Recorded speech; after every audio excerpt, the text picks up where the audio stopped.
ዘመናዊት ኢትዮጵያ እንድትቆም በከፍታ ትንሽ ትልቁ እኩል ነው ለግብር ሲሰጥ ቦታ ለሁሉም የምትመች እንድትሆን ልቃበልታ ከኛው ጋር አብራ ትደግ ሚገባትና በገቢዎች ሚኒስቴር የምስራቅ አዲስ አበባ አነስተኛ ግብር ከፋዮች ቅርንጫፍ ጽሕፈት ቤት በታክስ ከፋዮች ትምህርትና መረጃ አቅርቦት የስራ ሂደት ለታክስ ከፋዮች የቀረበ የዩቲዩብ ትምህርት ነው።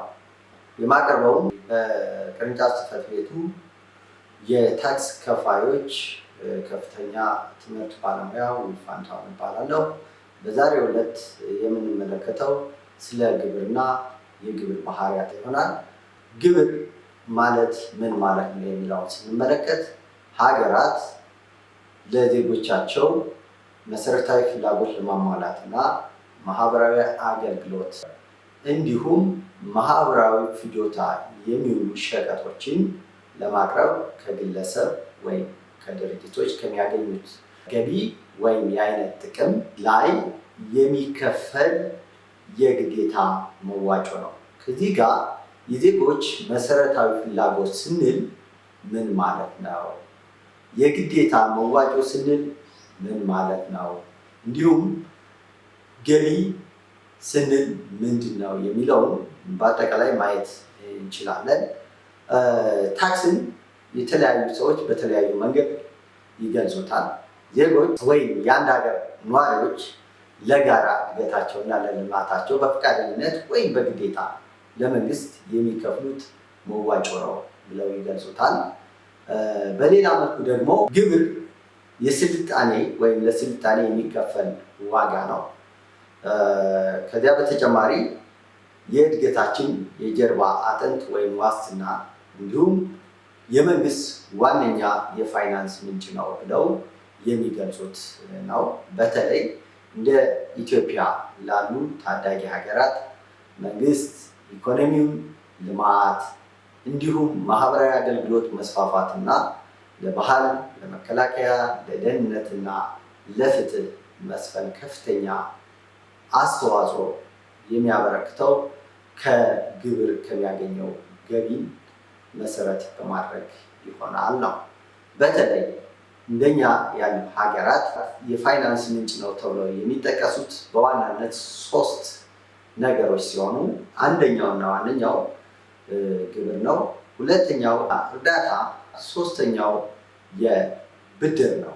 ይህ ብድር እና እርዳታ የሚወሰነው አንድ ሀገር የመክፈል አቅሟን መሰረት በማድረግ ይሆናል። ከዚያ በተጨማሪ መንግስታት ከሌሎች ሀገራት ጋር ባለው ግንኙነት መሰረት በማድረግ ሲሆን እነዚህ ሌሎች ቅድመ ሁኔታዎችን የሚጠይቁ ወይም ዲማንድ የሚያደርጉ ነገሮች ናቸው።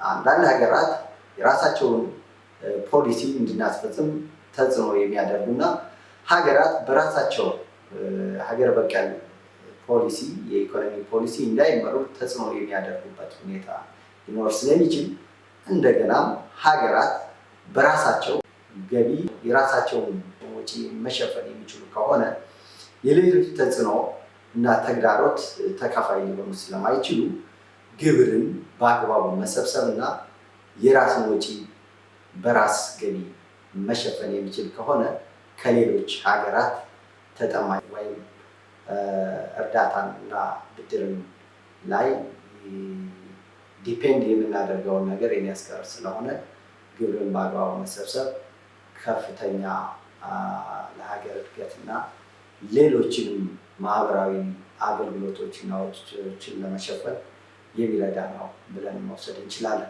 የታክስ መሰረታዊ ባህሪያትን ወይም የግብር መሰረታዊ ባህሪያትን ስንመለከት አንደኛው የግዴታ መዋጮ መሆኑን፣ ታክስ ወይም ግብር የግዴታ መዋጮ መሆኑን ማንኛውም ሰው በተቀመጠው ሕግና አሰራር መሰረት ከሚያገኘው ገቢ አቅሙ በሚፈቅደው መሰረት ግብር የመክፈል ግዴታ እንዳለበት የሚደነግግ ነው። ከዚያ በተጨማሪ ግብርን አለመክፈል ወይም እምቢተኛ መሆን በሕግ የሚያስጠይቅ መሆኑን በሕግ ስንል 2 አይነት የሕግ ተጠያቂነት ይኖራል። አንደኛው ግብር ሰብሳቢው መስሪያ ቤት በሚፈጽመው የታክስ አስተዳደር አዋጅ መሰረት የገንዘብ ቅጣት የሚቀጣ ይሆናል። ሌላኛው ደግሞ በፍትህ ማለት ወንጀል ፈጽሞ ከተገኘ በፍትህ ሕግ በሚያስቀምጠው የእስርና የገንዘብ ቅጣት ሊጣልበት እንደሚችል ታሳቢ ማድረግ እንዳለበት ግብር ከፋዩ ይህ ለሰንም መውሰድ እንዳለበት የሚያስገነዝብ ነው። ሁለተኛው ባህሪያት ግብር የሚጣለው እና የሚሰበሰበው በመንግስት ብቻ ነው። ይህም ስልጣን የሚመነጨው ህገ መንግስቱ ከአንቀጽ 96 ከ99 በተቀመጠው መሰረት ነው። በዘመናዊ ታክስ አስተዳደር ስርዓት ግብር የመጣልና የመሰብሰብ ኤክስክሉሲቭ ፓወር የተሰጠው ለመንግስት ብቻ እንደሆነ ከአንቀጽ 96 ከ99 ተደንግጎ ይገኛል። ነገር ግን መንግስት በታክስን በመሰብሰብ ሂደት ተደራሽ በማይሆንባቸው ሁኔታዎች ሲያጋጥሙት ለክልል መንግስታትና በተዋረድ ላሉ አካላት ውክልና በመስጠት ታክስን የሚሰበሰብ እንደሚችል ህጉ አስቀምጦታል። ሌላውን ስንመለከት ግብር ሁኔታዎችን መሰረት ያደረገ አይደለም ነው።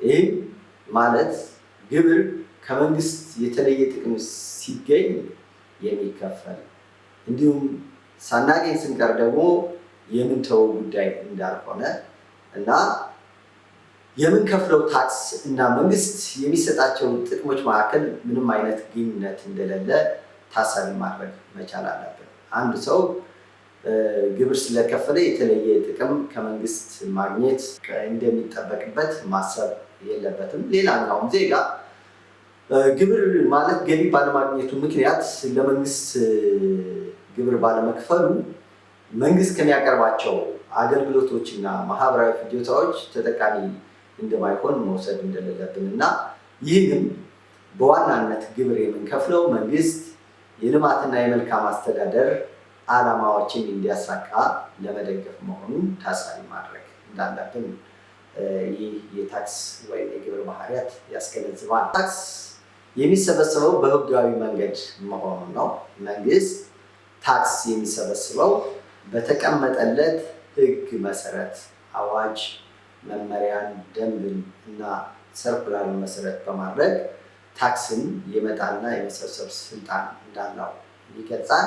ከዚያ በተጨማሪ መንግስት ህጋዊ ከሆኑ ተግባራት ላይ ከሚመነጭ ገቢ ታክስ እንደሚሰበስብ ታሳቢ ማድረግ እንዳለብን ነው። እነዚህ ህጋዊ ካልሆኑ ተግባራት ላይ ታክስ የሚሰበስብ ከሆነ እነዚያ ተግባራት ህጋዊ ወይም እውቅና እንደመስጠት የሚቆጠር ነው የሚሆነው። ለምሳሌ ገቢ የሚያስገኙ ግን ህጋዊ ያልሆኑ ተግባራትን ለማየት ብንሞክር ልመና፣ ስርቆት፣ ሴተኛ አዳሪነት እና ማጭበርበር ዘርፍ ተሰማርቶ ገቢ አንድ ሰው ሊያገኝ ይችላል።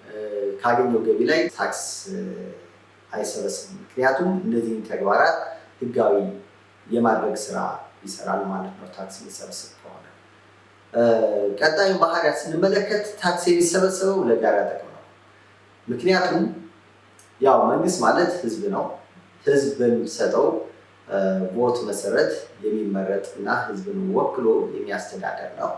ስለዚህ መንግስት ከነዋሪዎች የሚሰበስበውን ግብር መልሶ ለልማት ሲያውል ማንኛውም ሰው ከሚገኝ ልማት የደረጃው ተጠቃሚ እንደሚሆን እና ይህም ታክስ የሚሰበስበው በዋናነት መሰረታዊ ፍላጎት የንጹህ ውሃ አቅርቦት፣ የትምህርት፣ የጤና፣ የመንገድ፣ ሌሎችን መሰረተ ልማቶች ስለሚሰራበት እነዚያን በሰራ ቁጥር ከነዚያ ልማት ህዝቡ ተጠቃሚ የሚሆንበት እና መንግስት በዋናነት ይህን ታክስ የሚሰበስበው እና ለህዝብ ዓላማ መልሶ የሚያውለው በመሆኑ ለጋራ ጥቅም እንደሆነ መገንዘብ እንደሚገባ ነው።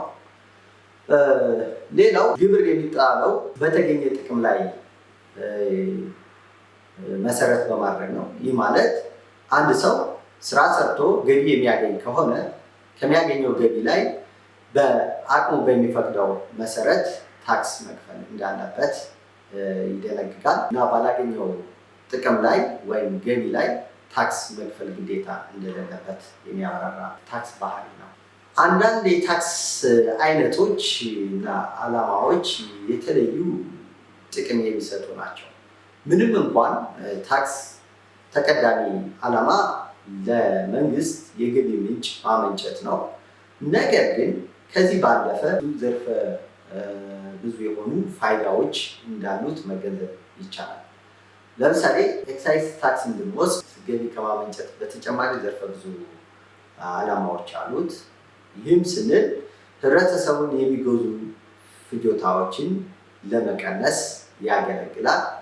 ከዚያ በተጨማሪ ደግሞ አካባቢ ለመጠበቅ፣ ለምሳሌ አካባቢ የሚበክሉ እንደ ፌስታልና ሌሎች ነገሮች አካባቢን የሚጎዱ ካሉ እነሱንም የመከልከል ስራ ይሰራል ማለት ነው። ከፍተኛ ታክስ በሚጣልበት ጊዜ ሰዎች እነዚያን ፍጆታዎች እንዲቀንሱ የማድረግ ስራ ይሰራል ማለት ነው።